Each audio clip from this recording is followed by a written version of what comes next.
klasik, berarti teori klasik ini saya tanya ya dengan Ibu Vanessa ya, eh, itu membahas mengenai literatur kuno, lalu diterjemahkan ke bahasa Indonesia, kemudian saya jelaskan artinya begitu. Apakah seperti itu, Ibu? eh saya mahasiswa, Bu, jadi kurang tahu. Oh gitu ya. Saya juga bingung mau tanya siapa, soalnya saya juga baru diinfo tadi tadi siang sih. Jadi ini agak mendadak buat saya, tapi kalau saya lihat sih seperti itu. Jadi eh, ya saya ajarkan sesuai dengan cara saya ya. Baik, Bu. Hmm, baik, baik Bapak Ibu. Jadi mata kuliahnya ini namanya Teori Klasik Pengobatan Tradisional Tiongkok. Jadi di pengobatan tradisional Tiongkok itu ada banyak kitab. Nah, tapi ada kitab-kitab tertentu itu yang memang dikatakan sebagai sari.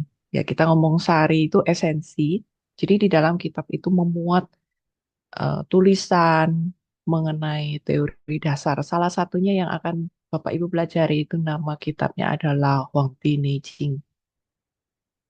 Selain itu ada juga kitab lain yang juga memuat selain teori dasar ya, resep-resep yang saya bilang itu resep sederhana, tapi dipakai secara luas. Itu kayak seperti template ya. Di misalkan Bapak Ibu menghadapi pasien. Nah, itu biasanya kalau di China itu salah satu kitabnya yaitu Sang Hanlun. Orang-orang paling banyak menggunakan resep itu karena isinya tidak terlalu banyak, cukup sederhana, lalu dimodifikasi dan bisa digunakan di lapangan. Gitu. Itu kitab Sang Hanlun.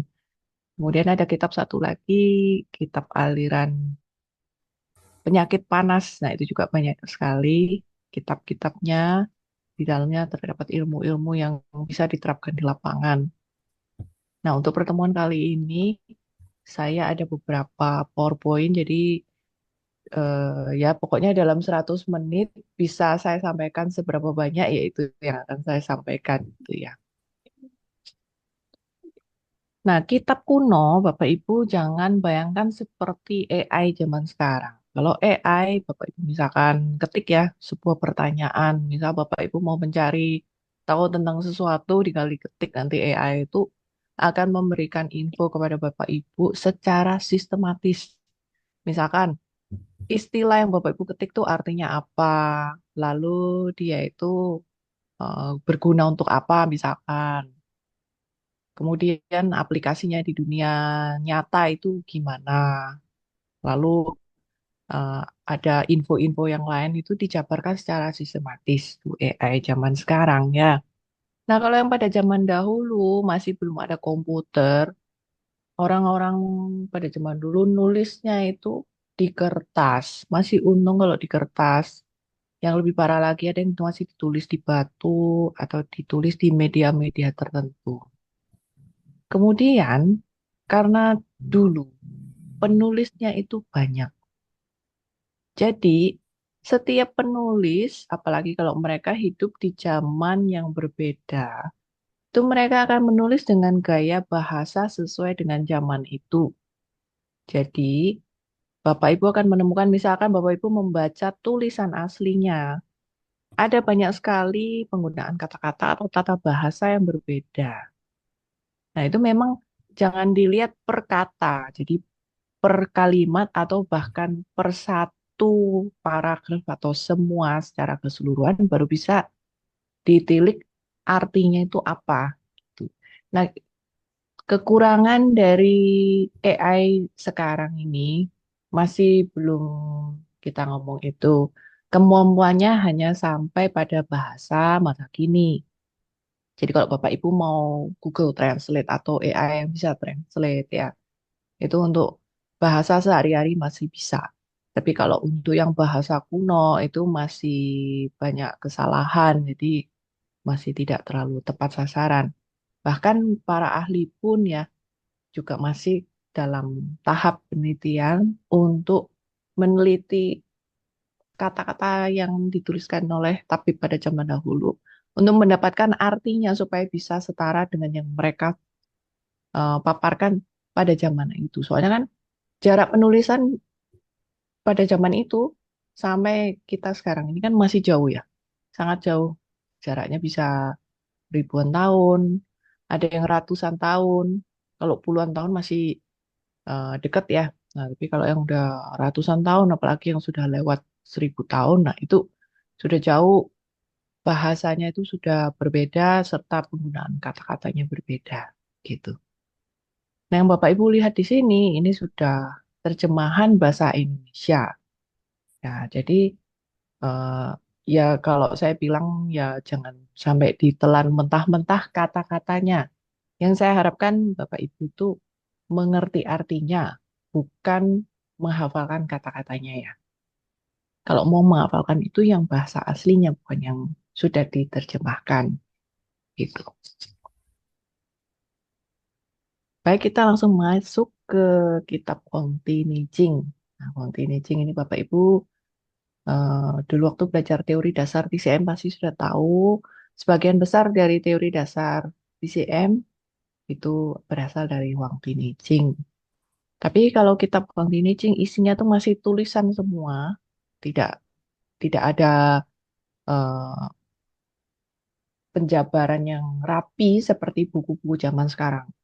Jadi dulu itu tulisannya misalkan satu bab. Dalam satu bab itu seringkali membahas minimal ya dua topik yang berbeda. Contoh, satu bab bagian depannya bahas mengenai yin yang.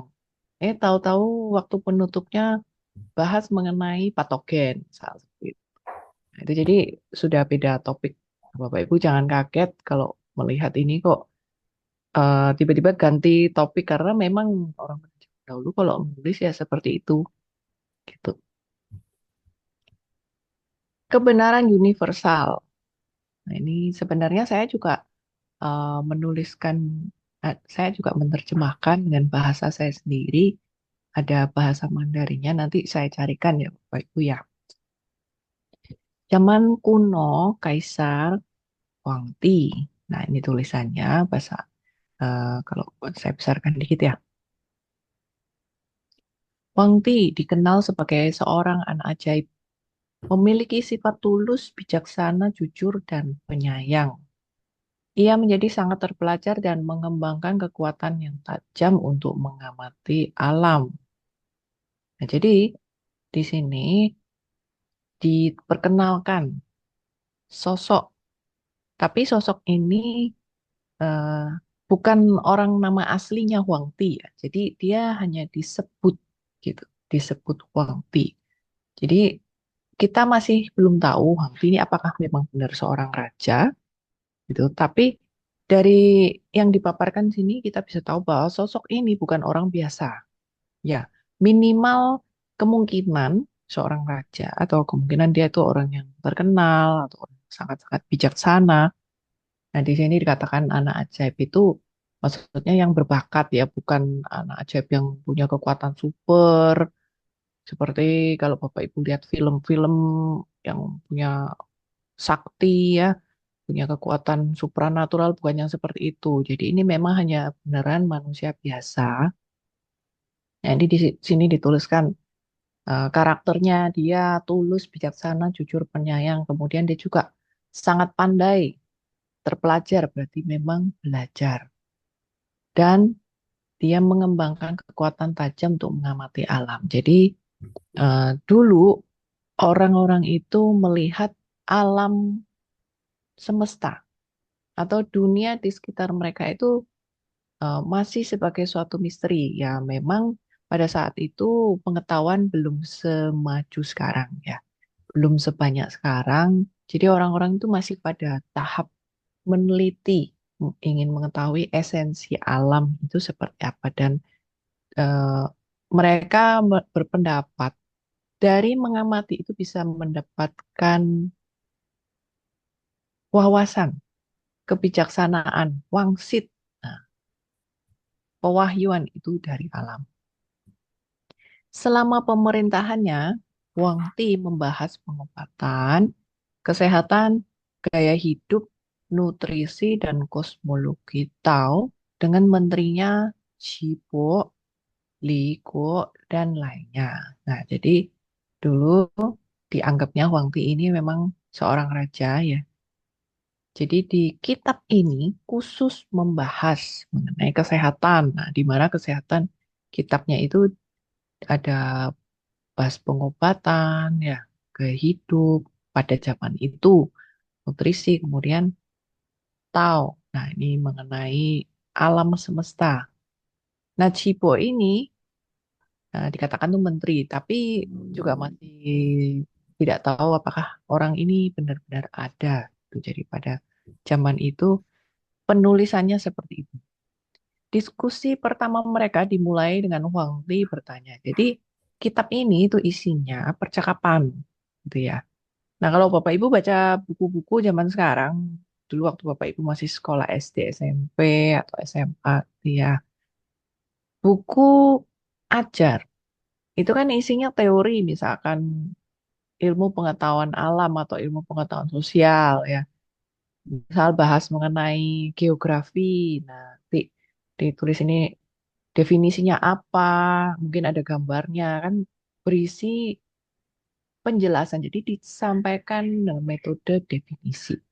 Nah, tapi kalau di kitab ini bukan dengan cara definisi, jadi dengan cara percakapan. Jadi ada tanya jawab.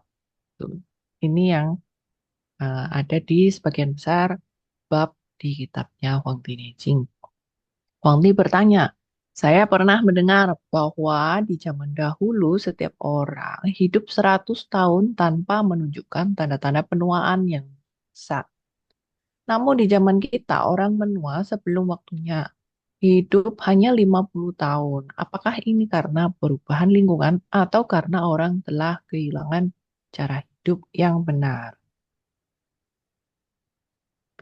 Jadi pada saat menuliskan percakapan ini, orang yang menulis ini memperhatikan zaman sebelum dia ada ya, yang sebelumnya atau pada saat dia sedang menulis, dia kan pasti bisa memperhatikan apa yang terjadi di masa lampau. Nah, di masa lampau itu orang bisa hidup sampai usia 100 tahun. Dan tanpa menunjukkan tanda penuaan, jadi masih awet muda, nggak keriput. Ya, selain nggak keriput itu nggak bungkuk, masih bisa jalan, bisa lari ya. Kalau dulu kan belum ada mobil, orang kalau tidak punya kuda, mau pergi ke satu tempat itu harus jalan kaki. Jalannya bisa sampai berhari-hari, berminggu-minggu. Nah, sementara di zaman kita ya, berarti di zaman pada saat penulisan ini, diperhatikan ternyata usia orang-orang yang hidup pada saat itu tuh memendek. Nggak sampai 100 tahun, mentoknya 50 atau bahkan kurang dari itu ya. Menua sebelum waktunya gitu. Jadi penuaan dini. Nah, makanya ditanyakan ini karena perubahan lingkungan atau orang telah kehilangan cara hidup yang benar. Kemudian Sipo menjawab, dulu orang mempraktikkan Tao, jalan hidup ya. Jadi dalam bahasa Mandarin Tao itu artinya jalan, jalan yang benar. Ada yang mengartikan di sini pakai terjemahannya jalan hidup atau jalan menuju kehidupan. Jadi Tao juga bisa diartikan sebagai hukum, etika. Jadi ini yang bicara mengenai kebenaran. Gitu. Itu pakai istilah Tao. Mereka memahami prinsip keseimbangan yin yang diwakili oleh transformasi energi alam semesta. Itu jadi orang pada zaman dahulu ya sebelum percakapan ini terjadi diperhatikan mereka itu cara hidupnya beda dengan orang zaman sekarang. Ada yang namanya prinsip keseimbangan yin yang. Nah, lalu dijabarkan lebih teliti. Yang dimasukkan tuh apa?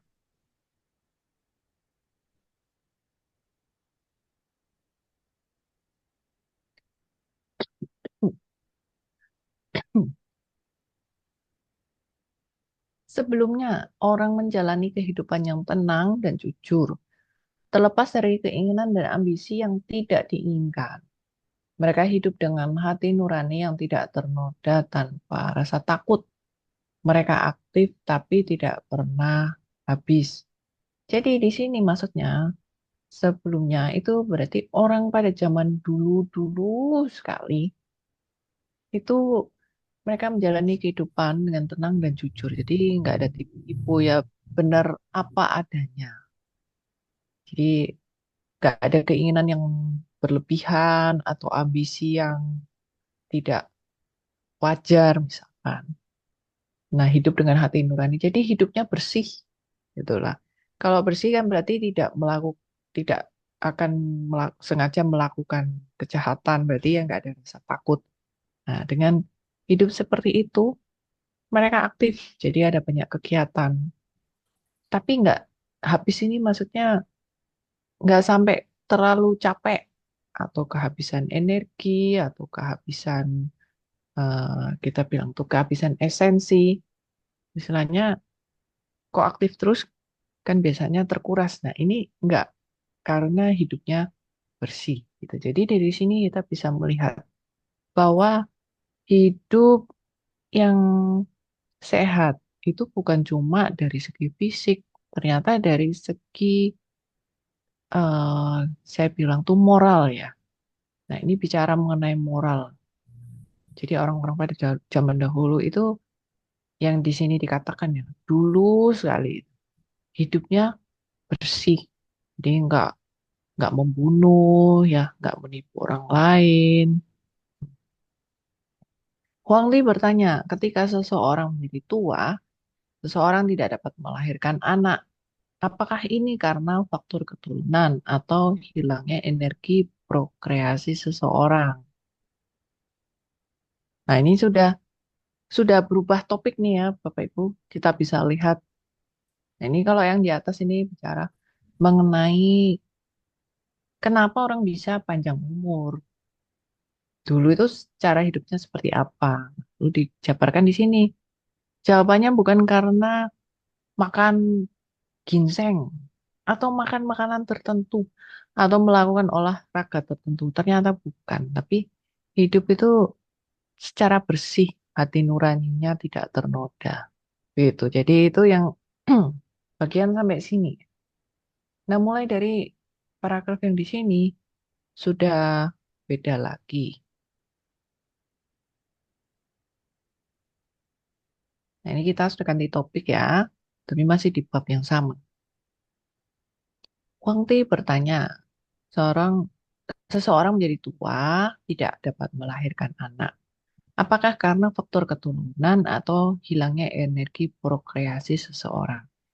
Nah, jadi yang dimaksud di sini, orang jadi tua itu nggak bisa melahirkan anak karena faktor keturunan kan memang kalau orang tuanya atau buyutnya tidak bisa melahirkan anak setelah usia tertentu, itu biasanya diturunkan. Tapi ada juga yang karena hilangnya energi prokreasi seseorang. Jadi ini bukan karena usia, karena memang sudah tidak punya kemampuan untuk bereproduksi. Ini ini yang dimasukkan di sini nih. Cipo menjawab secara umum, fisiologi reproduksi perempuan adalah usia 7 tahun. Nah, jadi Bapak Ibu di sini akan melihat, di sini dipaparkan mengenai proses pertumbuhan dan perkembangan pria dan wanita. Kalau dari sudut pandang Neijing, mereka membaginya berdasarkan angka, ya.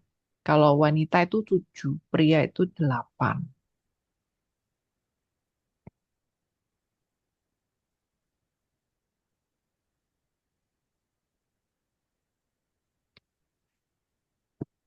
Secara umum, fisiologi reproduksi perempuan adalah pada usia 7 tahun. Energi ginjalnya menjadi penuh, gigi permanennya tumbuh, dan rambutnya tumbuh panjang.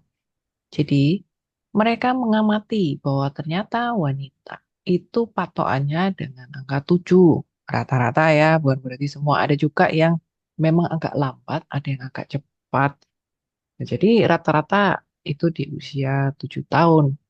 Itu ternyata sudah mulai tumbuh gigi, ya, rambutnya sudah mulai bagus.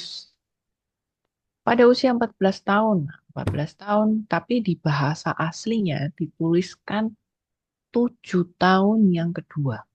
Gitu. Nah, ini kan terjemahan nih.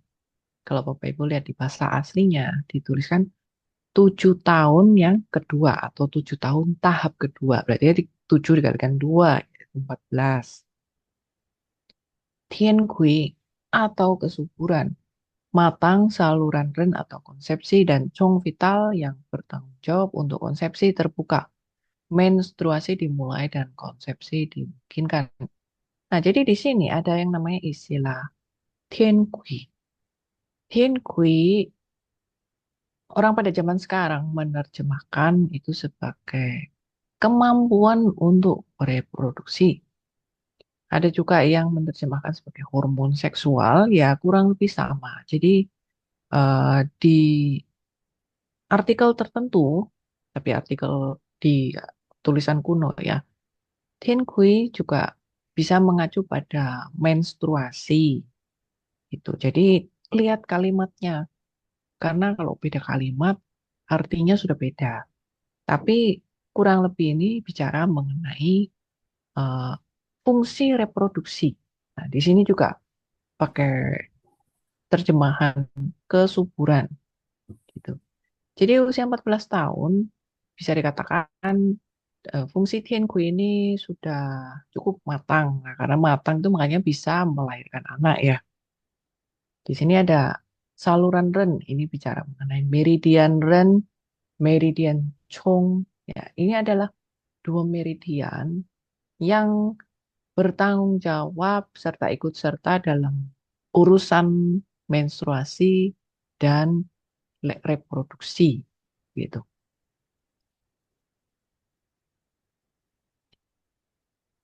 Nah, kemudian di sini dipaparkan wanita yang tahap pertamanya 7 ya. Kemudian pria. Nah, kalau pria itu ukurannya 8 tahun. Nah, pada 8 tahun yang pertama itu kurang lebih sama dengan wanita. Energi ginjal penuh, giginya ya giginya kurang lebih sama, rambutnya juga sama. Nah, kalau pada zaman dahulu kan laki dan perempuan sama-sama rambutnya panjang. Maka dari itu di sini dituliskan rambut menjadi panjang. Beda dengan orang zaman sekarang ya, kalau yang laki rambutnya sudah dipotong pendek. Kalau pada zaman dahulu semuanya rambutnya panjang. Lalu pada tahap 2, kalau laki-laki berarti 8 kali 2 ya, 16 tahun. Juga sama dengan wanita, energi ginjalnya cukup, Tian kuenya juga sudah matang, Qing sudah matang. Nah, Qing di sini itu mengacu pada sperma. Tuh, jadi pada usia 16, pria sudah bisa menghasilkan keturunan. Gitu.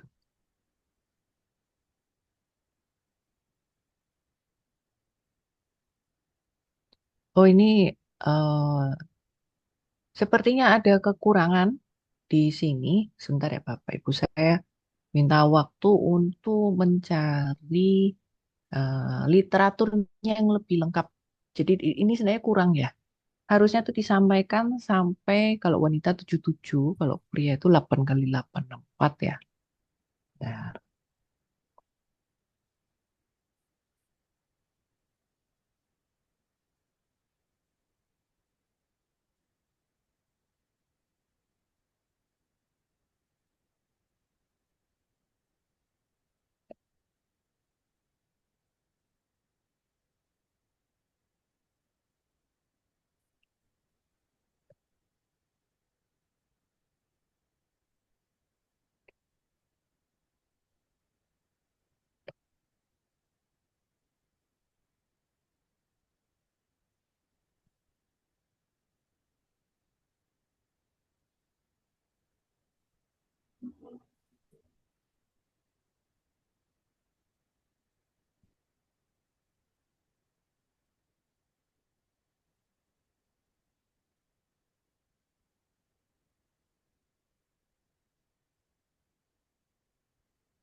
Nah, Bapak Ibu, apakah ini sudah terlihat ya?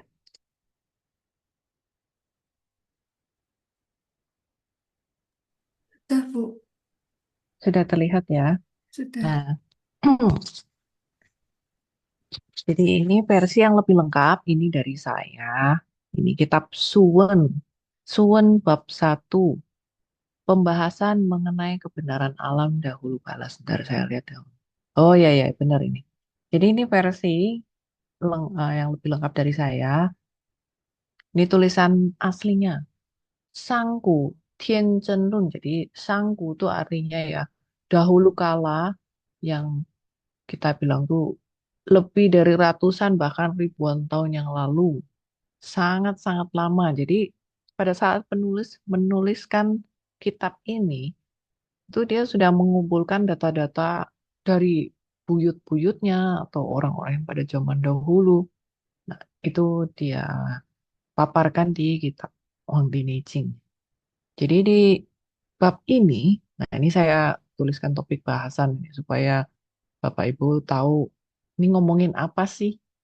Karena dalam satu bab, yaitu yang tadi saya sampaikan, bisa memaparkan beberapa hal yang berbeda. Tuh, jadi yang pertama, memaparkan metode merawat kesehatan tubuh dari segi pengaturan emosi, gaya hidup, beradaptasi dengan alam, latihan fisik. Kemudian menunjukkan lingkup ilmu merawat tubuh, mencakup segi individual dan sosial.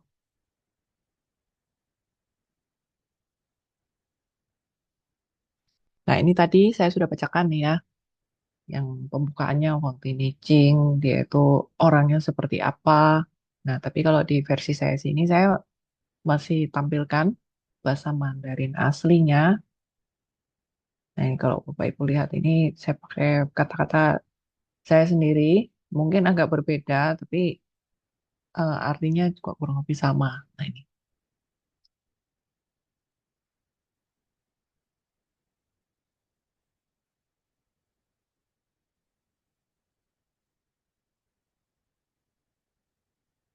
Nah, itu yang tadi saya bilang. Orang pada zaman sekarang usianya baru setengah abad, tapi gerakannya sudah lemah, tidak bertenaga. Tuh, jadi ada perbedaan gaya hidup.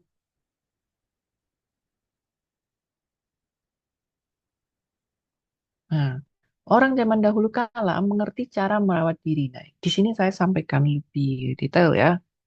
Yang pertama, mereka itu dapat beradaptasi dengan pola perubahan yin yang. Nah, jadi ini cara orang pada zaman dahulu hidupnya beradaptasi dengan pola perubahan yin yang alam. Jadi yang dimaksudkan dengan pola perubahan yin yang alam itu apa? Di China, negaranya itu 4 musim. Kalau dulu sebelum ada negara itu kan terdiri dari banyak sekali kerajaan kecil. Jadi orang-orang itu memperhatikan ya berdasarkan lingkup lingkup kehidupan mereka ya sebesar ya kerajaannya itu gitu loh. Nah, di situ kalau kita lihat secara geografi ya, kan ada 4 musim. Ada dingin, ada panas, nanti ada musim salju, terus musim kemarau, musim gugur. Jadi di setiap perubahan musim ini ada yang namanya musim yang yinnya banyak, ada yang yangnya banyak, atau musim yang yinnya tidak terlalu ekstrim, yangnya sedikit, yin yang. Nah, jadi ada perubahan itu. Pola beradaptasi dengan yin yang. Nah, perubahan musim termasuk perubahan cuaca. Itu yang nomor satu adalah pakaian. Jadi kita kan gampang aja lah. Misalnya Bapak Ibu sekarang ada di negara tropis, terus Bapak Ibu besok mau traveling ke negara yang suhunya dingin di bawah 10 derajat. Kan Bapak Ibu nggak mungkin pakai baju yang sama dengan di negara tropis ya. Jadi kita sesuaikan pakaian kita itu kan dengan suhu daerah setempat. Nah, itu yang dimaksudkan dengan beradaptasi pola perubahan yin yang. Selain pakaian juga bicara mengenai makanan. Bisa, Bapak Ibu, saat ini kalau sekarang suhunya lagi dingin, kita tidak disarankan makan makanan yang suhu dingin. Contoh es krim, es, semua yang dari kulkas kan. Lebih disarankan makan makanan atau minum minuman yang hangat gitu kan. Kemudian pilihan makanannya. Kalau bisa ya jangan makan yang kering kalau misal suhunya lagi kering. Contohnya seperti itu. Nah, itu yang dinamakan dengan beradaptasi dengan pola perubahan jenjang alam. Itu salah satunya ya. Kemudian yang kedua adalah selaras dengan pola pengaturan hidup.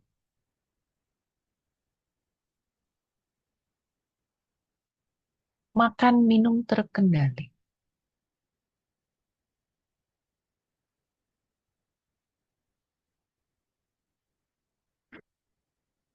Kerja istirahat teratur.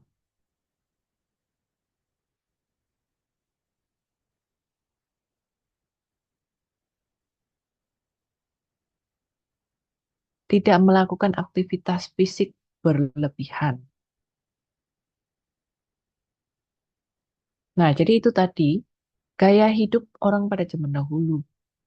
Mereka makan minum terkontrol ya, terus kerja, ya kerja, tapi ada waktunya istirahat istirahat, waktunya tidur tidur, waktunya bangun bangun.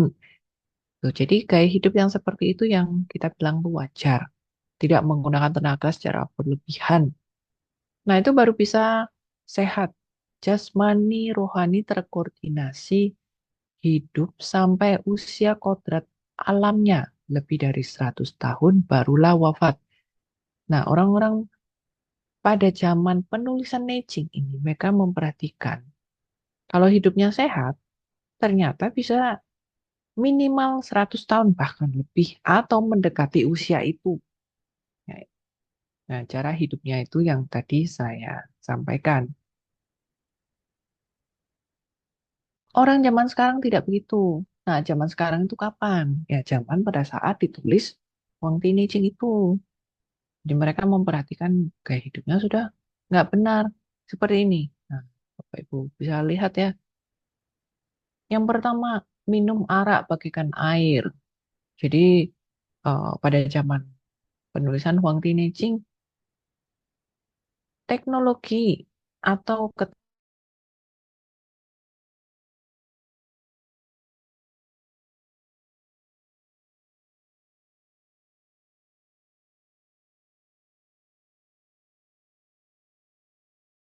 enak diminum. Rasanya ya macam-macam, entah rasanya panas, pahit, atau manis itu macam-macam. Dan karena arak itu enak diminum sama seperti Bapak Ibu di dunia zaman sekarang tuh jenis minumannya kan lebih banyak lagi ya. Selain alkohol masih ada mungkin boba atau minuman soda, minuman campuran dan sebagainya, kopi. Nah, itu ya. Kan macam-macam yang selain air putih. Nah, kalau pada zaman dahulu hiburannya itu arak dan mereka menjadikan arak ini sebagai sesuatu yang lebih penting untuk diminum daripada air. Yang kedua, terbiasa melakukan hal tidak wajar di luar batas. Jadi, hal yang nggak wajar di luar batas, ya ini kalau zaman sekarang itu sudah bisa ditebak lah, Bapak Ibu, hal-hal yang nggak benar di luar batas itu apa? Misal, udah nggak benar di luar batas lagi. Contoh, mungkin olahraga yang nggak sehat atau pergaulan yang nggak sehat, mungkin kayak dugem ya ke klub malam. Kalau ke klub malam pulangnya pagi, nah itu sekali-sekali mungkin masih boleh lah ya. Nah, tapi kalau yang seperti itu dilakukan terus-menerus, nah ini malah dituliskan terbiasa hal yang nggak wajar di luar batas. Berarti kan udah benar-benar keterlaluan ya. Yang ketiga, melakukan urusan kamar dalam keadaan mabuk. Urusan kamar Bapak Ibu ngerti ya? Yang dimaksud itu eh, adalah melakukan kegiatan bu- itu seksualitas. Nah, tapi urusan kamar di sini kalau pada zaman dahulu itu bukan bicara cuma dengan suami istri. Dulu juga banyak misal orang tidak tidur dengan pasangannya. Misal kayak laki-laki main perempuan itu dulu sudah banyak gitu. Nah, ini selain dengan pasangan atau tidak dengan pasangannya dilakukan dalam keadaan mabuk. Nah, kalau dalam teori dasar TCM, kita kalau misalkan minum alkohol lalu melakukan urusan kamar, nah itu dikatakan memang sesaat itu seperti memberikan efek doping. Jadi kayak ada boostingnya ya. Nah, tapi karena arak sifatnya lembab panas, nah itu biasanya hanya nikmat sesaat, tapi setelah itu efek sampingnya nyusul belakangan. Nah, di antaranya itu sifat patogen lembab panas yang tersisa dari alkohol itu sendiri dan karena di boosting. Jadi akhirnya digenjot selesainya itu kadang ya, nggak semua orang sih itu bisa terkuras esensinya. Nah, itu yang terjadi. Makanya melakukan urusan kamar dalam keadaan mabuk itu dalam teori dasar TCM memang tidak disarankan. Yang keempat, mengumbar nafsu sehingga menguras esensi. Energi normal terkuras habis. Di sini juga mengumbar nafsu seks salah satunya. Jadi melakukan hubungan berlebihan. Nah, kalau yang ketiga ini kan dalam keadaan mabuk, ya belum tentu sering. Nah, tapi kalau yang keempat ini frekuensinya sering, atau mungkin bisa sehari banyak kali gitu ya, contoh itu. Nah, kalau menurut teori dasar TCM, mengumbar nafsu, jadi kita ngomong tuh melebihi batas, itu bisa menguras esensi, sehingga energi normal, atau kita bilang chi, itu bisa terkuras habis. Gitu. Setelah itu, tidak cermat mengatur kesehatan tubuh. Ya, ini termasuk mengatur makan, ya, pilihan makanan, tidak terampil mengelola emosi. Nah, jadi anak-anak zaman sekarang ya, generasi sekarang ini kan juga eh, cukup banyak yang tidak bisa mengelola emosi, gampang marah, gampang sedih, mentalnya nggak kuat. Nah, itu ternyata bisa mempengaruhi kesehatan. Kalau menurut Bang Tini Ching, gitu. Jadi emosi cukup berpengaruh pada perubahan kondisi kesehatan seseorang. Kemudian ada lagi semata-mata mengejar keinginan senang sesaat, melawan kebahagiaan hidup jangka panjang. Nah, orang yang seperti ini itu yang pikirannya pendek, cuma mau enaknya aja, gitu ya. Contoh, misal eh, nggak mau kerja, maunya yang instan, terus maunya seneng-seneng. Nanti kalau apa menderitanya udah di belakang aja. Gitu. Jadi melawan kebahagiaan hidup jangka panjang. Gitu. Orang yang seperti ini yang biasa ngejar keinginan sesaat, contohnya kayak narkoba itu kan, nggak mikir panjang seperti itu. Atau mungkin bukan narkoba, mungkin punya uang dihabiskan semuanya untuk foya-foya gitu kan.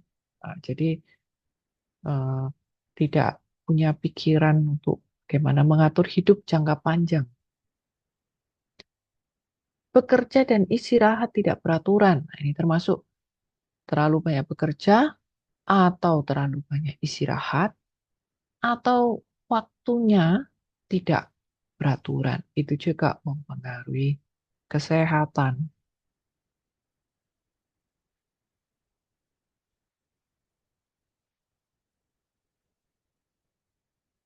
Nah, dari semua yang tadi saya sudah sampaikan itu, karena orang pada zaman itu melakukan kebiasaan seperti itu, ditemukan mereka rata-rata usia setengah abad sudah layu. Nah, jadi dari sini kita bisa menarik kesimpulan bahwa penulis itu membandingkan cara hidup orang pada zaman sebelum dia Dan pada saat dia hidup, perubahannya cukup besar. Ya, saya lihat itu ada banyak kesamaan dengan cara hidup kita sekarang ya. Ya, sekarang banyak juga orang yang hidupnya juga, apalagi sekarang tambah lagi ada HP, aduh hiburannya cukup banyak, ya godaannya makin besar. Ya, kalau dulu itu kan belum ada teknologi itu aja sudah hidupnya kacau seperti itu ya. Pada zamannya penulis, apalagi zaman sekarang gitu. Orang zaman dahulu yang mengerti cara merawat diri, menasehati orang awam. Nah, ini ada eh, tips ya yang disampaikan di Holding Aging. Kita kalau mau energi normal mengalir lancar, semangat terkendali dari dalam. Kita perlu tahu untuk menghindari faktor penyebab penyakit. Nah, jadi gimana caranya supaya badan ini sehat? Nah, ini kita lihat dari kanan. Orang kalau sehat berarti kan nggak ada penyakit. Nah, penyakit tidak menyerang. Nah, kenapa tidak ada penyakit? Berarti energi dalam tubuh mengalir lancar. Jadi ini bicara mengenai fisiologi tubuh, fungsi kinerja tubuh itu lancar. Jadi ini bicara mengenai aktivitas organ tubuh ya, secara fisik. Lalu di sini disampaikan semangat terkendali di dalam. Nah, jadi tidak cuma bicara mengenai fisik, juga bicara mengenai psikologi. Wang Tinei itu tidak cuma me- kita ngomong itu membicarakan atau membahas fisik. Jadi psikologi itu juga penting. Nah, di sini dipaparkan dua hal. Yang satunya fisik, yang ini semangat ini adalah psikologi. Nah, jadi kalau cuma satu nggak cukup. Fisiknya bagus tapi semangatnya jelek, ya tetap bisa sakit. Atau semangatnya bagus tapi fisiknya jelek, ya badannya ya tetap gampang terserang penyakit. Jadi kalau mau kita sehat ya, penyakit tidak menyerang, harus ada dua ini. Yang satunya energi normal mengalir lancar, bicara mengenai fisik yang sehat. Semangat terkendali dari dalam, itu bicara mengenai psikologi yang sehat. Nah, bagaimana untuk bisa mengupayakan keduanya ini? Yang pertama, yaitu kita harus menghindari faktor penyebab penyakit, yaitu kelemahan dan angin jahat. Nah, ini dari segi fisik. Jadi kalau dari segi fisik, menurut Wang Tinei, yang bisa mengganggu energi normal mengalir lancar adalah penyebab penyakit.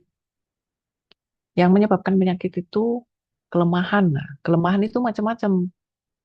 Ini luas ya pengertian kelemahan. Bisa bicara mengenai memang orang ini kondisinya lemah. Jadi ada orang yang terlahir genetika ya, badannya lemah, gampang sakit. Nah, itu bicara mengenai kelemahan. Juga bisa bicara mengenai eh, dia itu salah makan, akhirnya badannya lemah. Tuh salah minum obat, badannya lemah. Juga bicara mengenai kelemahan. Yang kedua adalah angin jahat. Yang dimasukkan dengan angin jahat di sini dituliskan Jaifeng ya, ada bahasa Mandarinnya di sini. Jaifeng, C itu sebenarnya artinya adalah pencuri. Jadi diterjemahkan sebagai xie juga angin jahat. Feng ini angin ya. Kenapa dinamakan angin jahat? Ada kata pencurinya di sini. Jadi orang kalau jahat, dia nggak akan permisi. Dia kan udah langsung nyerang ya. Langsung nyuri atau mau langsung merampok. Itu istilah dari jahat. Angin adalah istilah yang bicara mengenai faktor penyebab penyakit dari luar.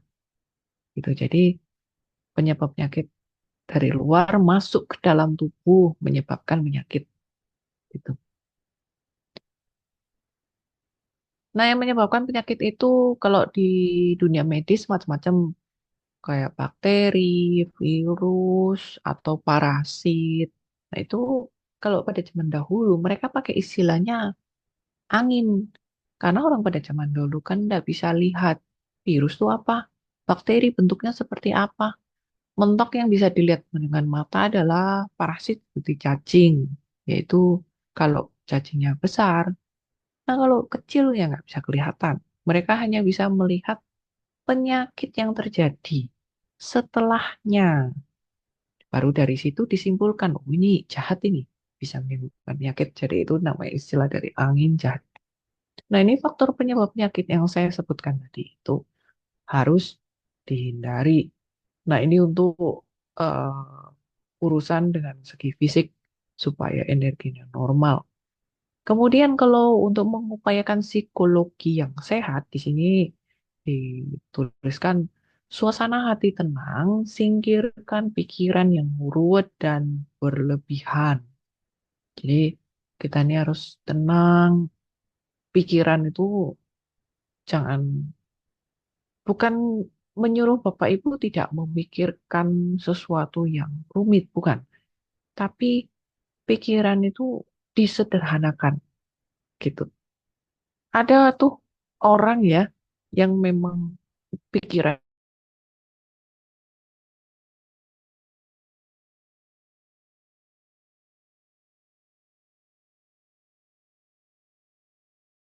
kan untuk menjahatin orang. Nah, yang kayak gitu tuh bisa pengaruh ke kesehatan. Hmm. Hmm. Nah, ini pikiran ruwet dan berlebihan, gitu. Jadi mikir itu sesimpel mungkin. Kalau masalahnya rumit ya disesederhanakan ya. Kita jangan mikir yang terlalu berlebihan. Sesuai dengan porsinya yang dimasukkan itu seperti itu. Nah, dengan demikian fisik dan psikologi sehat, penyakit nggak akan menyerang.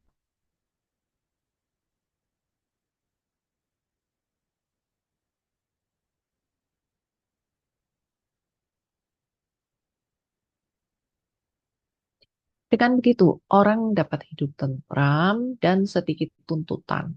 Emosi stabil, tidak gelisah, bekerja fisik tapi tidak keletihan. Aliran energi normal lancar sehingga orang dapat memenuhi keinginannya masing-masing dan mencapai segala yang diharapkan. Gitu. Jadi ini pada dasarnya orang pada zaman dahulu yang sebelum penulisnya ada, itu orang-orang yang memang eh, punya cara berpikir yang tidak muluk-muluk. Jadi misal, jadi bukan berarti kita nggak boleh punya cita-cita, nggak boleh, bukan nggak boleh punya pencapaian. Nah, intinya itu eh, semua itu dalam batas yang wajar dan memang bisa dicapai.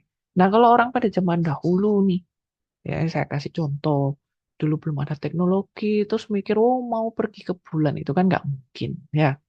Nah, kalau zaman sekarang Bapak Ibu punya cita-cita, oh mau terbang ke bulan, nah itu masih mungkin naik roket gitu. Nah, jadi kalau setiap orang punya cita-cita dan tercapai, itu kan pasti bahagia gitu.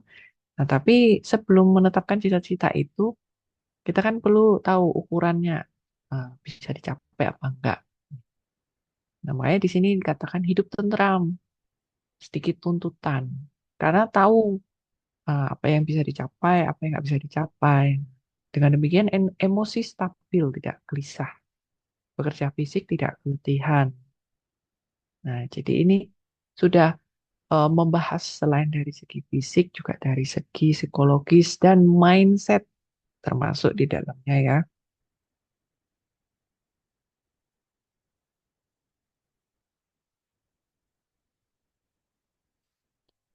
Nah, orang yang demikian, apapun yang disantap terasa enak. Mengenakan pakaian apapun terasa menyenangkan. Semua mencintai tradisi kebiasaannya masing-masing. Lapisan masyarakat atas maupun bawah tidak saling iri hati. Mereka hidup sederhana, tidak mewah. Gitu. Jadi orang yang punya mindset yang benar, psikologinya sehat, badannya sehat ya, makan apapun enak. Jadi nggak harus setiap hari makan di restoran. Pokoknya tiap hari itu harus makan yang rasanya tajam atau harus makan makanan itu terus itu ya. Bukannya seperti itu, tapi makan apapun itu bisa dinikmati. Selain itu, mengenakan pakaian apapun terasa menyenangkan. Ya, kalau pada zaman dahulu, pakaiannya itu eh, lebih sulit pakainya ya daripada zaman sekarang. Ya, dulu kan bajunya itu kita ngomong jubah berlapis-lapis, nanti ada baju dalam, baju lapis kedua, lapis ketiga ya. Kalau Bapak Ibu sekarang kan bajunya nggak terlalu banyak ya, pakainya lebih gampang. Orang pada zaman dahulu tuh lebih sulit, kadang-kadang itu bisa agak-agak merepotkan. Tapi kalau kita dalam kondisi suasana hati yang baik ya, makanan, pakai pakaian apapun itu tidak mengganggu ya, terasa menyenangkan. Mencintai tradisi kebiasaannya masing-masing ya. Jadi di sini kita bisa melihat bahwa saat penulis eh, menuliskan ini, di situ eh, dia juga hidup di suatu lingkungan bukan yang homogen, tapi heterogen. Jadi ada entah pada saat itu ada banyak suku atau mungkin orang-orang dari bangsa yang berbeda. Jadi semua itu hidup berdampingan, tapi mencintai tradisi kebiasaannya masing-masing ya. Yang nggak jelek-jelekan orang lain, kemudian lapisan masyarakat atas bawah tidak saling iri hati. Jadi ada yang kaya, ada yang miskin, mereka hidup berdamai, jadi nggak sampai eh, yang lapisan bawah iri dengan yang atas. Dulu itu eh, hidup pada zaman yang damai, jadi hampir nggak ada yang namanya kerusuhan, hidup sederhana tidak mewah. Jadi nggak kayak zaman sekarang karena ada media sosial ya, bisa flexing-flexing, pamer-pamer harta gitu. Kalau pada zaman itu dulu, walaupun yang kaya, hidup sederhana tidak mewah. Nah, itu baru bisa menciptakan kedamaian. Jadi kesehatan di sini itu dimaksudkan bukan hanya pada individu, bagaimana cara hidup sehat.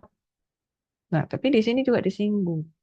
Selain dari individu, kalau kehidupan bermasyarakat kita, kehidupan sosial kita sehat, itu juga mendukung kesehatan seseorang. Serta bisa, kalau orangnya sehat, masyarakatnya juga sehat, tuh umurnya bisa panjang. Itu yang dimasukkan di sini ya. Nah, orang yang sehat, nafsu tidak baik apapun tidak menarik bagi mereka. Godaan buruk apapun tidak menggoyahkan hati mereka. Yang bodoh maupun pandai, yang berkemampuan besar maupun kecil, semuanya tidak merasa cemas dengan perubahan eksternal. Jadi sesuai dengan aturan merawat diri. Gitu. Jadi orang yang sehat itu tidak tertarik untuk melakukan nafsu yang eh, kita ngomong nafsu yang tidak sehat. Ya tahu ya, penyimpangan seksual atau melakukan sesuatu kejahatan itu atau mau menipu itu nggak nggak menarik gitu. Ditawarin pun juga nggak mau. Nah ini godaan buruk. Ketika kan ditawarin nih. Mungkin kalau dulu tuh salah satu hiburannya ke rumah bordil. Nah itu bukannya dengan prostitusi ya. Tapi kalau orang yang sehat ditawarin itu ya nggak akan goyah gitu. Bodoh maupun pandai, kemampuan besar maupun kecil, semuanya tidak merasa cemas dengan perubahan eksternal. Di sini dimasukkan bodoh, pandai itu bukan orang yang bodoh, yang intelektual rendah, bukan. Jadi ini mengacu pada orang yang sekolah maupun tidak sekolah. Jadi pada zaman dahulu bisa terlihat perbedaan orang yang sekolah dan tidak sekolah. Kalau yang sekolah itu bedanya apa? Bisa baca, bisa tulis. Nah, kalau yang bodoh itu ya paling cuma bisa ngenalin nih uangnya berapa ya.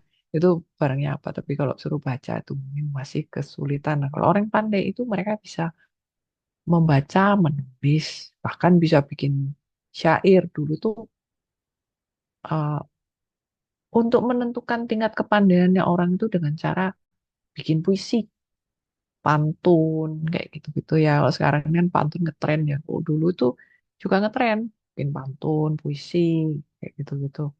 Atau kemampuan menghafal satu buku. Nah, itu orang pandai yang terpelajar. Kemampuan besar maupun kecil. Nah, kemampuan ini juga macam-macam. Bicara mengenai skill. eh, mac- Skill itu kan macam-macam ya. Pada zaman itu tuh skill masak, ke restoran, atau yang bisa nyanyi, atau skill bikin jahitan, skill untuk eh, ngobatin orang. Nah, kemampuan besar kecil. Jadi orang-orang tuh melihat perbedaan. Walaupun mungkin diri sendirinya lebih dari orang lain atau diri sendiri lebih kurang dari orang lain, tapi bisa menerima kondisi diri sendiri dan orang lain apa adanya. Nah, itu yang dinamakan masyarakat kondisinya sehat. Jadi ini sesuai dengan aturan merawat diri.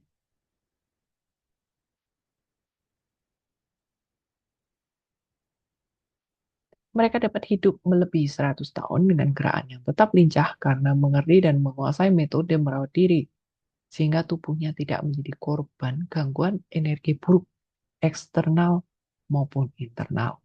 Gitu. Jadi tadi itu adalah gambaran hidup yang sehat, baik secara individu maupun sosial. Dengan demikian orang bisa mencapai bahkan melebihi 100 tahun. Gerakan tetap lincah. Jadi gerakan tetap lincah itu sudah usianya tua, 80, tapi lincah masih kayak seperti usia 20, 30. Tubuhnya tidak menjadi korban gangguan energi buruk. Nah, jadi energi buruk itu ya seperti eh, emosi yang nggak benar, atau kalau internal ini kan emosi ya, kalau eksternal itu kayak seperti gaya hidup yang nggak benar, nafsu yang tidak sehat, ya makanan yang tidak sehat, ya seperti itu tuh bisa mempengaruhi kesehatan.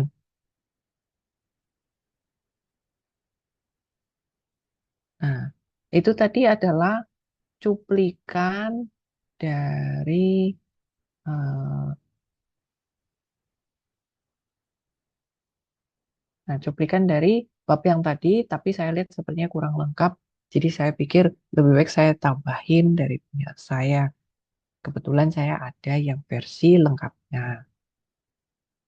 Nah, setelah itu, dan Bapak Ibu ini saya sampai masih belum ya.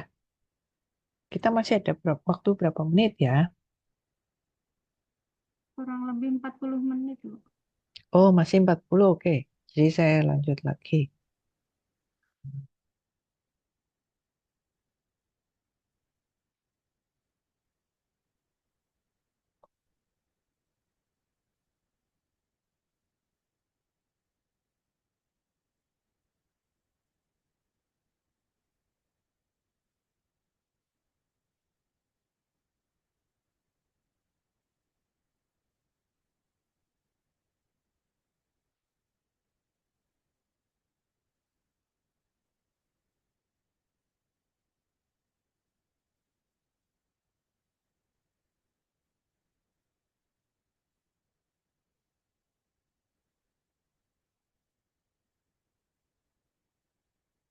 Nah, masih di bab yang sama.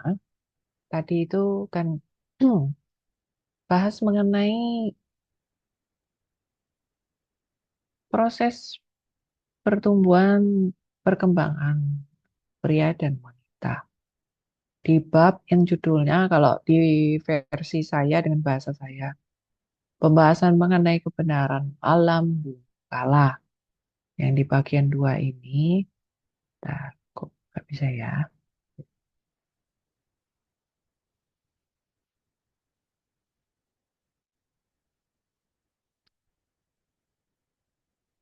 Bentar Bapak Ibu sini sepertinya sedang error.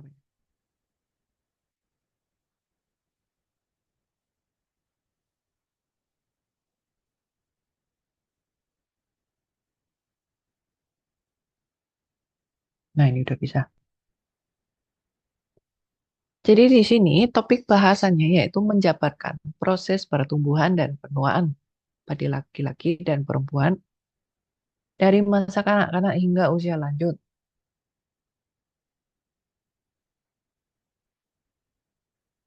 Nah, Bapak Ibu sekarang udah kelihatan kan? Di satu bab barusan dari bahas mengenai gimana supaya mencapai 100 tahun. Nah, masih di bab sama, udah ganti topik. Bahas mengenai pertumbuhan dan perkembangan laki-laki dan perempuan. Wang Di berkata, saat usia menjadi tua, tidak memiliki keturunan, apakah karena kekuatan esensi telah layu atau karena batasan dari hukum alam? Jadi di sini saya terjemahkan tuh dari bahasa aslinya ya. Jiang Tian Shuran ya. Jadi ini batasan dari hukum alam. Kekuatan esensi layu itu bicara mengenai fisik orang. Jadi memang eh, dia apakah karena gaya hidup yang salah, terus juga karena faktor keturunan bisa, sehingga esensinya, bahannya untuk menghasilkan keturunan itu habis. Maka dikatakan layu atau batasan dari hukum alam. Nah, kalau bicara mengenai batasan dari hukum alam, sudah sampai usia tertentu, hukumnya seperti itu nggak dapat ya nggak dapat. Itu yang dimaksudkan dengan batasan dari hukum alam. Jadi ada waktunya bisa menghasilkan keturunan, ada waktunya tidak bisa menghasilkan keturunan. Itu yang dimasukkan di pertanyaan ini. Nah, seperti itu. Cipo berkata, perempuan usia 7 tahun, energi ginjal berkembang marak. Kalau saya pakai kata marak, karena di sini menggunakan kata seng ya, seng itu artinya em, marak atau membual ya, maksudnya seperti air mata, bukan air mata, mata air ya, keluar. Nah, itu sengnya. Gigi susu berganti, rambut mulai tumbuh dengan subur. Nah, jadi di tulisan yang tadi dituliskan rambut tumbuh panjang. Tapi saya lebih eh, setuju kalau diterjemahkan sebagai rambut tumbuh subur.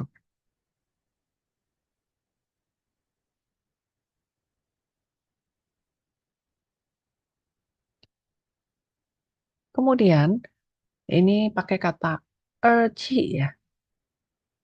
Masa 7 tahun yang kedua, berarti itu kan usia 14, muncul Tian Kui. Itu yang tadi saya bilang hormon seksualnya sudah aktif ya. Meridian Ren mengalir lancar, Tai Chung berkembang marak. Jadi ini adalah meridian yang ikut serta dalam proses datang bulan serta kehamilan. Jadi dalam proses kegiatan seksualitas wanita gitu. Sehingga pada saat usia 14 pada zaman itu diperhatikan orang wanita itu haid, mulai haid pada zaman itu. Nah, kalau haid ternyata bisa menghasilkan keturunan. Nah, memang pada zaman dahulu ya, nikah dini itu cukup sering. Jadi usia sebelum 17 sudah menikah, sudah punya keturunan itu hal yang wajar pada zaman itu.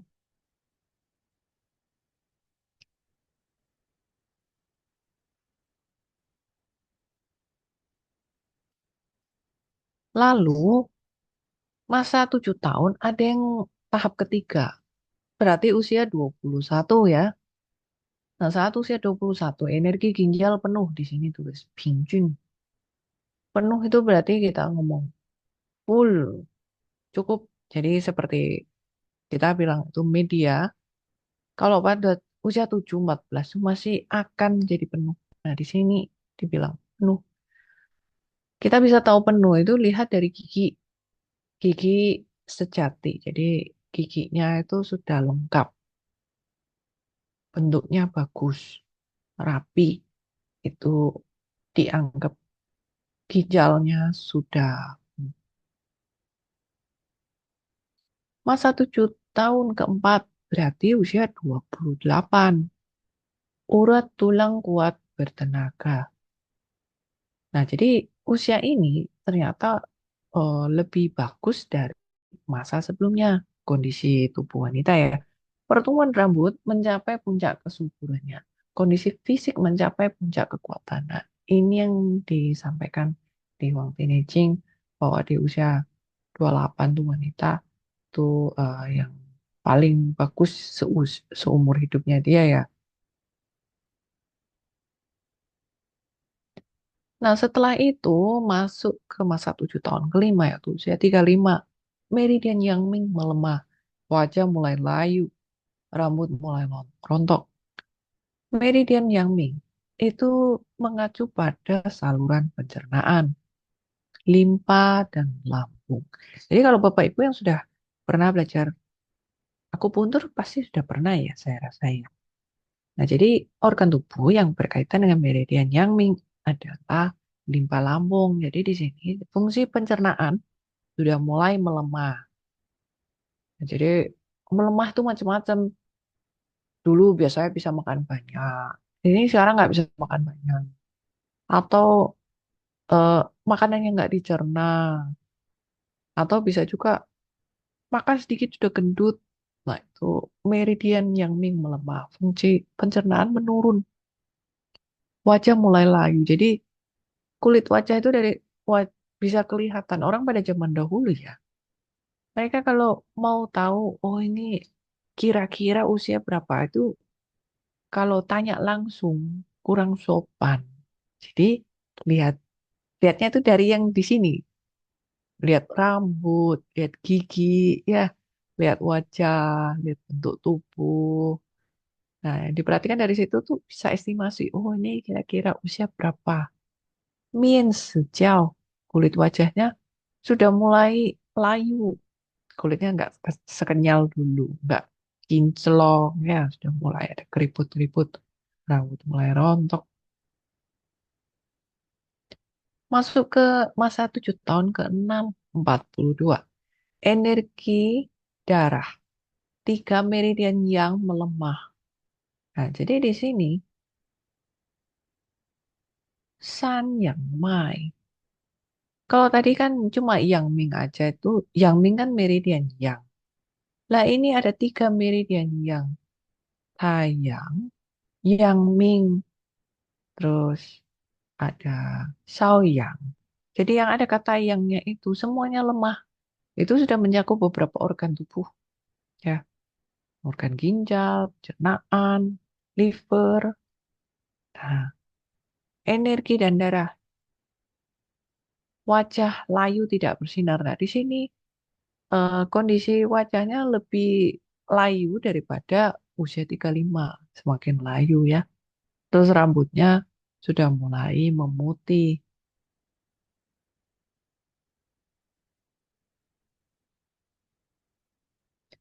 Masa 7 tahun ke-7, 49. Energi darah. Meridian Ren melemah. Meridian Taichung lemah. Tian Kui layu. Haid terputus. Tubuh layu menua. Kehilangan daya reproduksi. Di sini Bapak Ibu kalau baca ini pasti paham. Menopause. Ya, jadi orang dulu tuh nggak ada istilah menopause. Mereka pakai istilah apa? Tian Kui layu. Jadi kalau sudah tingginya layu, air terputus, jadi sudah tidak ada daya reproduksi.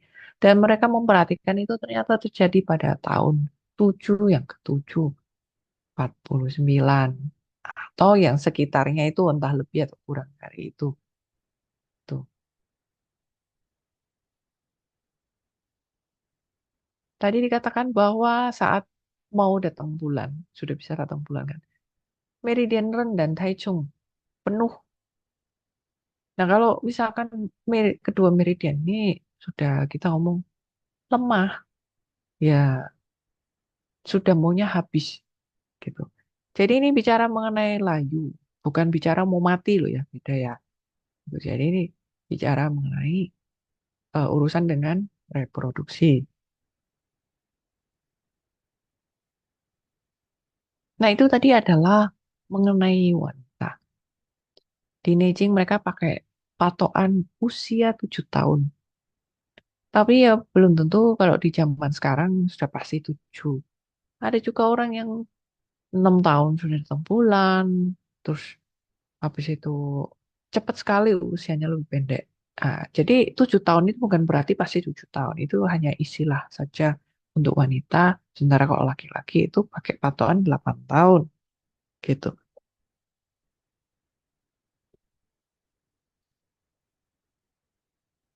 Kemudian laki-laki, Changfu. Changfu ini bukan artinya suami ya.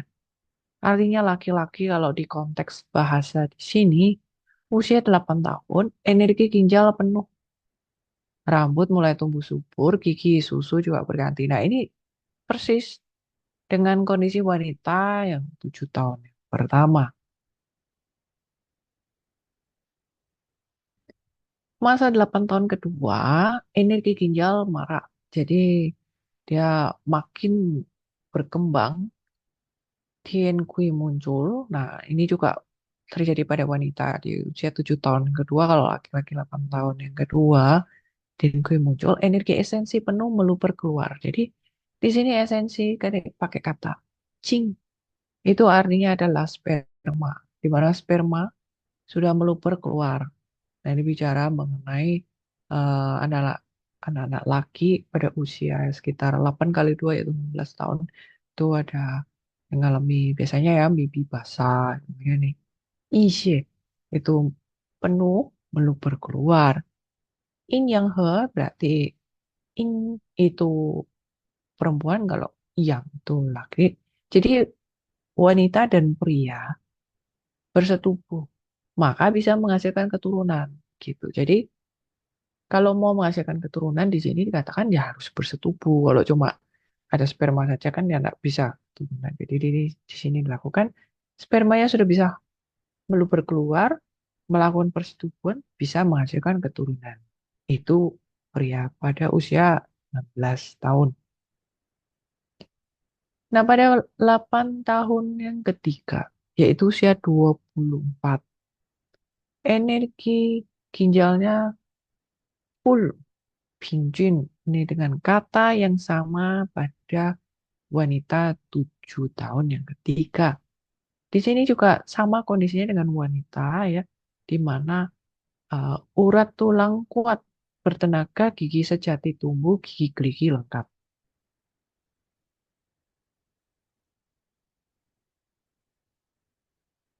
Masa 8 tahun yang keempat, yaitu usia 32.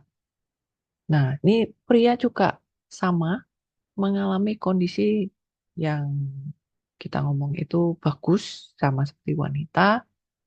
Urat tulang kokoh, mantap, otot juga penuh kuat di usia ke-32.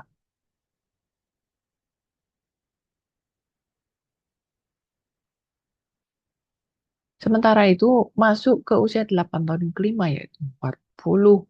Energi ginjal melayu, rambut mulai rontok, gigi mulai melemah. Nah ini kurang lebih juga sama dengan wanita di tahapnya dia yang kelima, 7 tahun yang kelima. Kalau wanita pria kan di usia 40. Ini rambutnya energi ginjal mulai melayu. Bisa taunya itu rambutnya mulai rontok, gigi mulai lemah.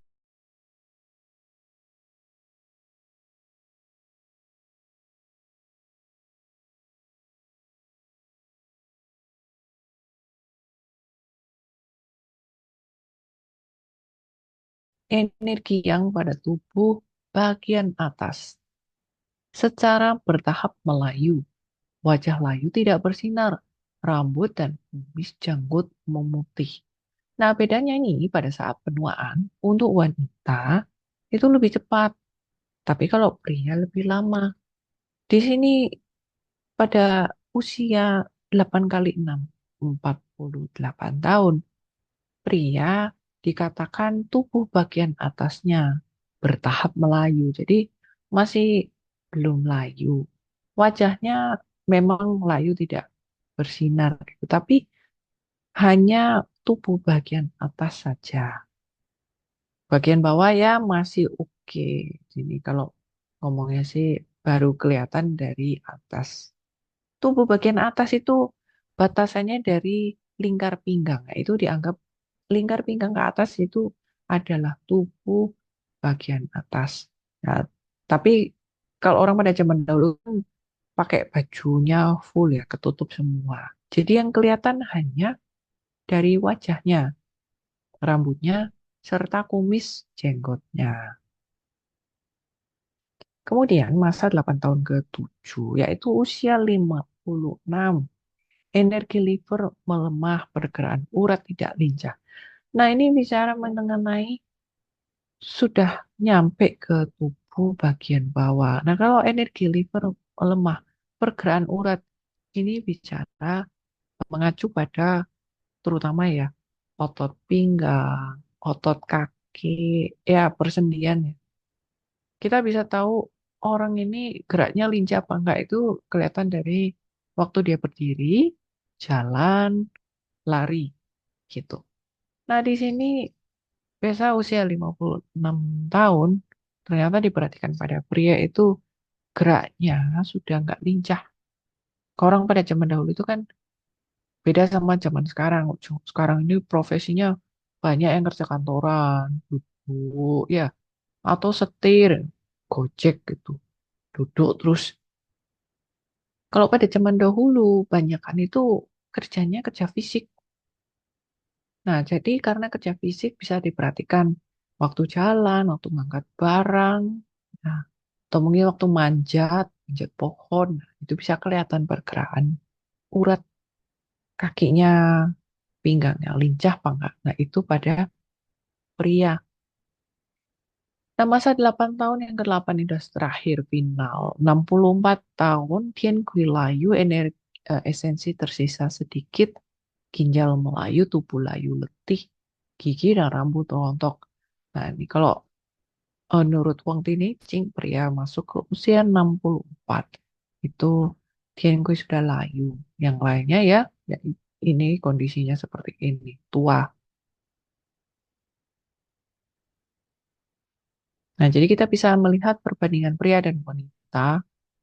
Eh, Pria walaupun 64 ada juga masih bisa menghasilkan keturunan karena ini esensi masih tersisa sedikit. Mungkin gue memang layu ya, ya tersisa tapi kalau belum habis ya masih bisa gitu. Lalu di sini disampaikan ginjal menguasai air, menerima esensi dari 5 cang dan 6 fu dan menyimpannya. Jika 5 cang berlimpah maka dapat meluber keluar. Ginjal sekali lagi kalau di teori dasar, orang pada zaman dahulu mereka pakai kata ginjal, itu bukan bicara mengenai organ ginjal. Itu mengacu pada sistem organ tertentu atau beberapa organ ya yang fungsi kinerjanya disampaikan eh, berdasarkan dipakai dikasih nama ginjal. Yang pertama yang ada hubungannya dengan reproduksi, pertumbuhan perkembangan, yang ada hubungannya dengan mengatur air, cairan tubuh, itu orang pada zaman dulu pakai istilah ginjal. Itu jadi Bapak Ibu jangan lihat telan mentah-mentah ginjal itu organ ginjal. Bukan ya. Jadi ginjal ini penamaan pada sistem yang menguasai air serta reproduksi ya. Menerima esensi dari limacang dan nampu. Jadi sistem ini bisa berfungsi dengan baik karena disupport oleh 5 cang dan 6. Maksudnya apa? Jadi kinerja tubuh kita ini semuanya kan kerja. 5 cang 6 fu. Organ tubuh nggak ada yang nganggur. Nah, mereka semua kerja. Ada yang kerja di bagian pernapasan, ada yang kerja di pencernaan, terus ada yang kerja di peredaran darah. Nah, semuanya ini bekerja sama, saya menghasilkan energi. Akhirnya baru manusia itu bisa bertumbuh sehingga fungsi reproduksinya bisa jalan. Kan seperti itu. Jadi kan nggak ada tuh orang yang bisa reproduksi tapi paru-parunya nggak napas, jantungnya nggak jalan kan nggak ada. Jadi ini mengacu pada seluruh tubuh, organ cang dan organ fu itu beraktivitas sehingga menghasilkan qi, menghasilkan esensi supaya kinerjanya ginjal ini bisa berjalan dengan baik. Nah, maka lima cang berlimpah dapat berkeluar itu dikatakan mereka kinerjanya itu baik. Jika fungsi lima cang layu, urat tulang melemah tidak bertenaga, tien kui habis sehingga rambut, kumis, janggut memutih, tubuh terasa berat, langka tidak mantap, tidak mampu bereproduksi. Nah, jadi kalau lima organ cang atau kita bilang tuh sistem seluruh tubuh ini ya tidak berfungsi dengan baik. Terutama ini pada orang-orang tua atau orang yang sakit, kita bisa kelihatan urat tulang melemah. Jadi gerak tubuhnya nggak nggak lincah atau bahkan kesulitan bergerak. Dien kui habis itu berarti nggak ada fungsi reproduksi ya. Nah itu bisa kelihatan rambut kumis janggut memutih. Nah itu memang banyak sih terjadi pada orang yang tua ya atau orang mungkin belum tua tapi sudah putih semua rambutnya. Tubuh terasa berat. Nah ini kan bicara mengenai eh, gerak tubuhnya, motoriknya itu nggak bagus, tidak mampu bereproduksi.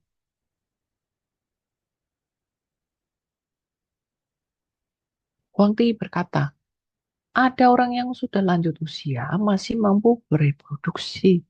Apa alasannya?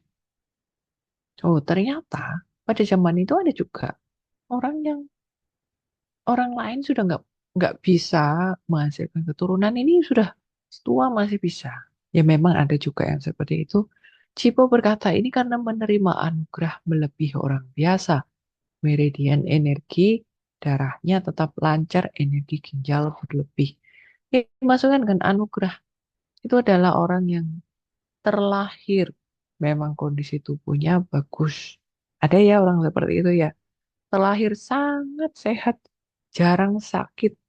Gak usah dikasih obat kalau sakit bisa sembuh sendiri. Ada orang seperti itu. Ya, yang seperti itu memang usianya bisa panjang. Terus orang lain sudah tua, ya dia belum tua. Orang lain sudah nggak bisa punya anak, dia masih bisa menghasilkan keturunan. Nah, orang demikian meskipun mampu bereproduksi, tapi jika laki-laki umumnya tidak melebihi 64 tahun, jika wanita umumnya tidak melebihi 49. Energi esensi sudah layu habis. Ya, ini dikatakan menurut pengamatan pada zaman itu seperti itu ya.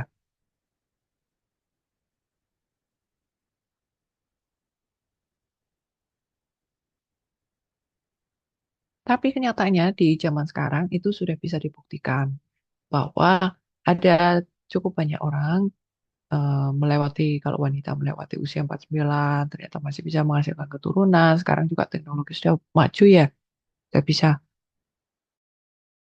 untuk pria itu bisa menyumbangkan sperma lalu disimpan itu memang sudah berbeda dengan cara hidup dulu. Dulu tuh masih belum ada teknologi, jadi ya dengan cara pembuahan yang alami gitu. Wang Di berkata, orang yang menguasai cara merawat diri, usianya dapat mencapai 100 tahun, apakah masih mampu bereproduksi? Cipo berkata, orang yang menguasai cara merawat diri dapat mencegah penuaan dan menjaga fisiknya, walaupun usia lanjut, tapi mampu bereproduksi. Nah, itu yang saya katakan bahwa eh, penulis itu percaya karena mereka melihat ternyata kalau tubuh ini dirawat itu kita bisa melebihi usia yang rata-rata orang ya. Kalau wanita kan 49, kalau pria 64. Jadi ternyata melewati usia tersebut masih mampu bereproduksi. Itu bisa diusahakan dengan cara merawat diri. Begitu. Nah, demikian Bapak Ibu, itu tadi materi yang kedua. Bentar saya lihat lagi ya. Hmm.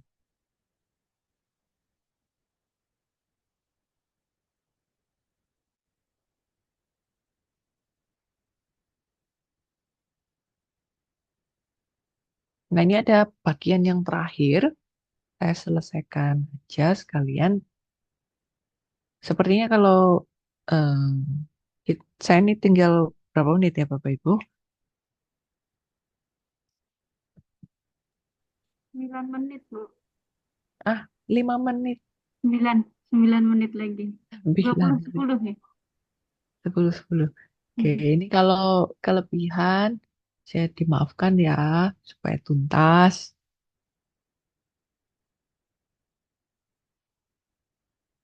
Nah, ini bagian yang terakhir di bab 1.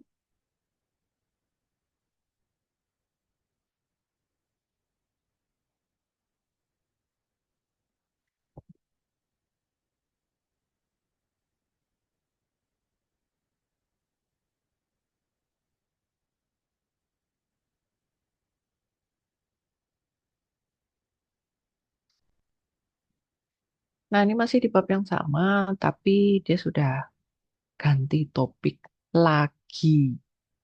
Nah, lihat nih bagaimana hmm, dalam satu bab ya, bahasnya udah beda. Kalau di pembahasan yang terakhir ini menjelaskan mengenai 4 tipe orang zaman dahulu dalam hal merawat kesehatan. Jadi, penulis Huang Dinijing memperhatikan orang yang sebelumnya dia itu ternyata ada 4 tipe. Jadi dari cara mereka merawat kesehatan itu ada levelnya.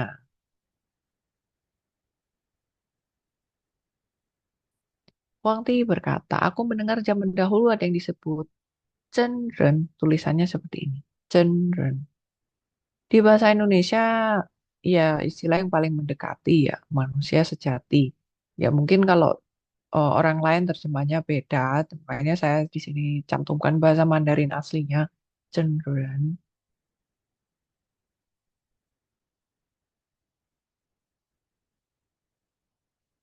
Cenren itu apa?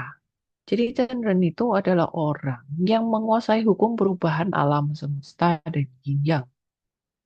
Jadi orang ini ngerti betul perubahan alam semesta itu mencakup kapan ganti musim, kapan suhunya berubah, terus dia tinggal di tempat yang seperti apa, ya, cara hidupnya harus gimana, menyesuaikan misalnya di gunung atau di laut itu cara hidupnya berbeda. Dapat mengatur pernapasan, menyerap energi jernih yang murni. Nah ini eh, ada yang beranggapan mirip seperti pertapa. Orang pada zaman dulu yang pertapa-pertapa itu kan mereka tinggal di gunung, bertapa, latihan pernapasan. Dari situ mereka seolah-olah ya bisa menyerap energi dari alam. Wah, hidup menyendiri, mental terjaga di dalam. Gitu. Jadi biasanya yang kayak model pertapa gitu kan jarang ya kumpul sama orang-orang. Kalau bisa tuh jangan terlalu banyak bicara. Tuh jadi mereka itu benar-benar mentalnya itu kuat. Melatih fisik, urat, tulang, otot, seluruh tubuh terkoordinasi. Nih, dulu orang-orang zaman dulu tuh bisa kungfu ya, bela diri. Atau nggak harus bela diri, tapi mereka bisa aktivitas fisiknya itu sangat besar. Nggak kayak orang zaman sekarang ya. Zaman sekarang mungkin eh, mentok laki-laki ya paling ngangkat barang motor. Tapi kalau sampai disuruh yang loncat atau renang sampai jauh gitu kan nggak semua orang bisa. Nah orang pada zaman dahulu itu badannya fisiknya kuat. Ini yang tipe cenderung.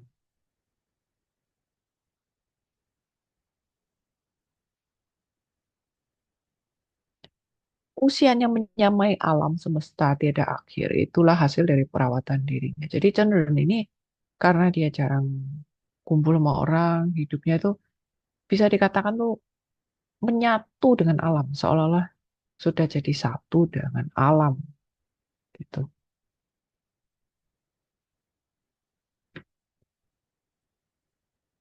Lalu di zaman pertengahan dahulu yang disebut Zhiren. Ini terjemahannya manusia bakti. Sebenarnya saya juga nggak, kalau saya disuruh terjemahkan, saya juga nggak ketemu ya. Ini kata-kata yang sulit diterjemahkan. Nah, tapi kita lihat dari penjelasan Zhiren ini ngapain aja, kenapa dia disebut Zhiren. Nah, Zhonggu, Zhong ini berarti eh, zaman setelah Zhenren yang tadi. Jadi Zhenren itu orang yang lebih lama, yang lebih kuno lagi, lebih dahulu kala. Kalau ini yang setelahnya, makanya dikatakan Zhonggu, pertengahan. Zhiren. Nah, Zhiren ini memiliki sifat luhur bijaksana. Jadi dia ini ada moral yang baik ya. Menguasai cara merawat diri secara menyeluruh, selaras dengan hukum yin yang, menyesuaikan diri dengan perubahan empat musim, menjauhi gangguan dari kehidupan duniawi, memupuk energi Qing, memusatkan mental, berkelana ke tengah alam semesta yang maha luas, memusatkan indera penglihatan dan pendengaran pada delapan penjuru. Nah, jadi kita kalau perhatikan Zhiren mirip dengan Zhenren yang tadi yang pertama ya. Sama-sama merawat diri, selaras dengan hukum yin yang. Cuma di sini, kalau Cendren yang tadi, dia tuh beneran hidup sendirian. Jarang sekali ketemu orang. Nah, sementara kalau Ceren ini, kita bisa kelihatan menjauhi gangguan dari kehidupan dunia. Masih ketemu orang. Nah, tapi dia nggak nggak sering. Kadang ketemu orang, cumanya dia tidak hidup dengan cara orang-orang hidup. Tidak dengan gaya kehidupan duniawi. Nah, ini dituliskan menjauhi gangguan kehidupan duniawi. Dia juga berkelana ke alam semesta. Jadi nanti kadang hidup bersosialisasi, nah kadang-kadang berkelana. Nah, saat berkelana ini memusatkan indera penglihatan dan pendengaran pada delapan penjuru. Nah, ini bicara mengenai menyatu dengan alam.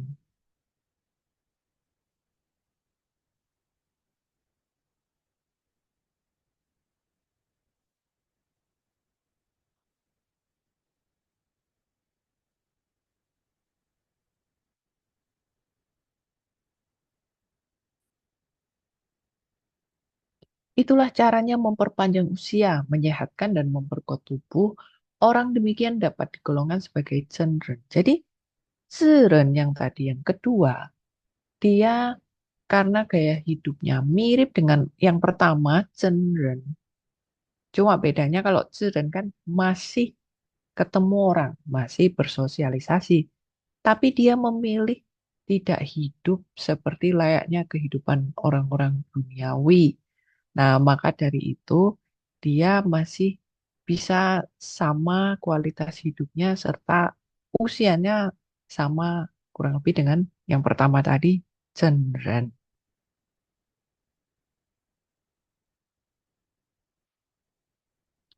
Selanjutnya adalah Sengren. Nah, Seng ini lebih mudah diterjemahkan sebagai kata suci. Jadi ada yang menerjemahkan sebagai manusia suci.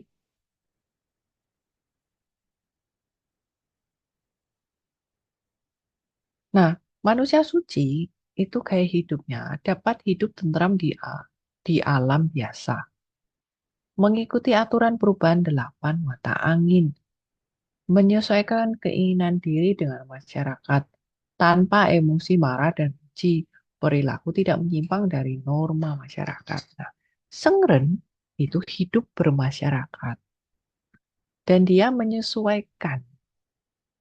Nah, cumanya emosinya terkendali. Bukan berarti nggak ada emosi loh ya. Di sini yang dimasukkan tanpa emosi marah dan benci itu maksudnya bisa mengendalikan emosi dan perilaku tidak menyimpang dari norma masyarakat. Jadi ini bisa dibilang orang baik ya. Makanya dikatakan manusia suci, bukan bukan tanpa dosa. Ini istilah dibilang tuh seng suci itu. Nih, orang yang cara hidupnya seperti ini, dia juga bisa menyesuaikan diri dengan lingkungan, alam. Nah, ini kan hidup tentram di lingkungan alam biasa. mengikuti aturan perubahan delapan mata angin ini maksudnya bicara mengenai menyesuaikan diri dengan alam, tapi juga hidup bermasyarakat, tapi hidupnya baik-baik. Itu adalah sengren.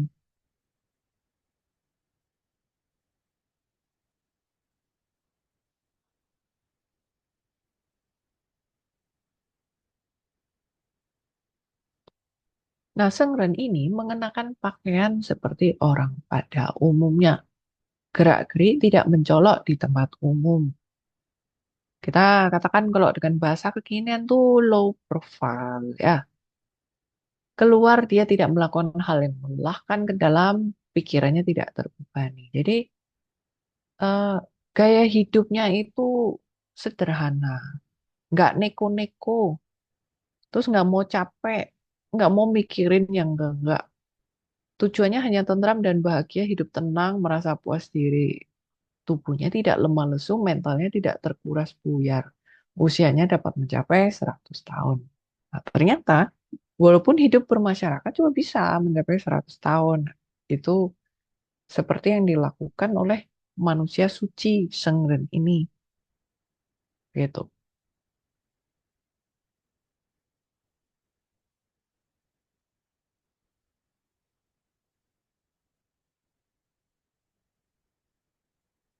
Setelah itu ada yang namanya Shenren. Shen ini saya juga agak sulit menemukan terjemahannya. Kalau versi orang lain ada yang menerjemahkan sebagai luhur, ya itu yang mendekati ya Shenren. Nah, Shenren ini mengikuti perubahan alam, dinamika siang dan malam, konstelasi bintang. Menuruti perubahan yin yang pergantian 4 musim. Jadi, dia juga melihat dan menyesuaikan diri dengan perubahan alam. Mengikuti gaya hidup zaman dahulu agar hidup sesuai cara perawatan diri. Orang seperti ini juga dapat panjang umur, tapi ada waktunya berakhir. Nah, cumanya orang yang tipe yang terakhir ini, dia usianya dikatakan memang bisa panjang umur, tapi tidak sepanjang orang-orang yang sebelumnya. Gitu. Jadi ini kita kalau bisa lihat perbedaannya ya, mengikuti perubahan alam, dinamika siang malam, kehidupannya itu kita bilang tuh eh, relatif agak sedikit lebih rumit ya dibandingkan orang pada zaman dahulu. Nah, yang genre ini karena misalnya lebih banyak dinamikanya, nah itu juga bisa pengaruh ke kondisi kesehatannya. Ya sama, tetap bisa sehat panjang umur. Nah, tapi di sini ada tulisannya, ada waktunya berakhir.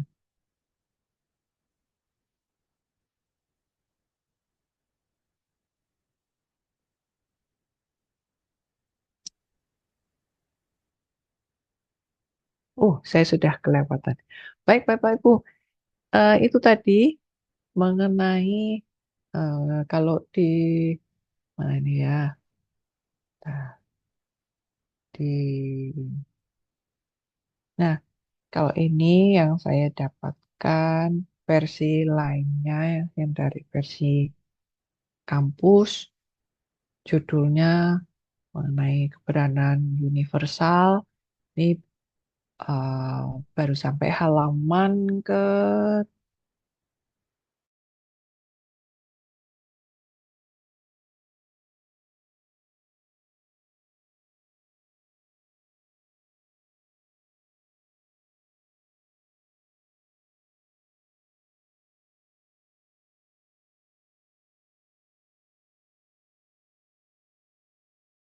Bu bisa tangkap artinya ya. Yang tadi saya sampaikan, nah ini bab 1 tadi itu bahas mengenai 3 hal. Yang pertama adalah gaya hidup orang pada zaman dahulu dibandingkan pada orang zaman pada saat penulisnya ada. Nah itu. Jadi perbedaan gaya hidup itu ternyata mempengaruhi usia. Nah itu yang pertama ya. Terus yang kedua itu mengenai proses pertumbuhan dan perkembangan pria dan wanita. Bedanya di mana, di usianya, kondisinya seperti apa, per tahap. Terus yang terakhir adalah tipe-tipe orang dibedakan berdasarkan cara hidup mereka di zaman itu dan zaman sebelumnya. Baik Bapak Ibu, untuk bab satu sudah selesai saya sampaikan sampai di sini. Apakah Bapak Ibu ada pertanyaan?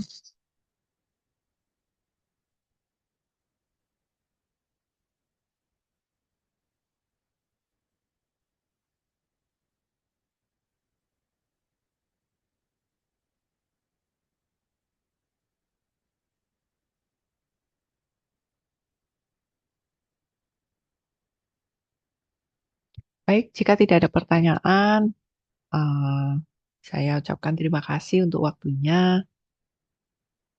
Saya pamit dulu. Selamat malam Bapak Ibu. Ini Malam, Bu. sudah Malam, selesai Bu. ya. Terima kasih.